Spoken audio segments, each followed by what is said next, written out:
सूरत अल-बकरा की आयत नंबर 40 से लेकर आयत नंबर 150 तक की अक्सर आयात में बनी इसराइल के अरूज व ज़वाल, इज़्ज़त व ज़िल्लत, इकबाल व इदबार, जज़ा व सज़ा और कौमी व इज्तमाई अच्छे बुरे किरदार का तज़किरा है। फिर इसी बयान को कुरान पाक में बार बार दोहराया गया है। इस बार बार के तकरार में एक बड़ी हिकमत कौमों के अरूज व ज़वाल और इज़्ज़त व ज़िल्लत का फ़लसफ़ा समझाना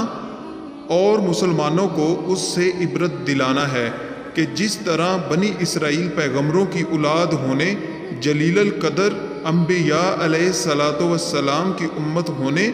और तौरात जैसी किताब रखने के बावजूद अपने इत्तिकादो अमल के बिगाड़ पर ज़लीलो रिसवा और मगलूब व महकूर हुई, जबकि तौबा और रजू और नबी व किताब की तालीमात पर अमल करने की सूरत में मुअज़्ज़ज़ व गालिब हुई। इसी तरह उम्मत मुसलमा भी अपने अरूज व ज़वाल के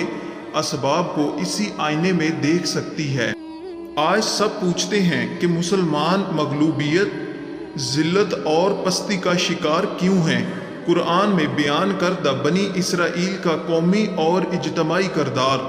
और मौजूदा दौर के मुसलमानों का कौमी और इज्तमाई किरदार सामने रख कर मुवाजना कर लें, खुद ही समझ आ जाएगा कि अगर बनी इसराइल को कांटे बोने पर कांटे मिलते थे तो हमें कांटे बोने के बदले आम क्यों मिलेंगे।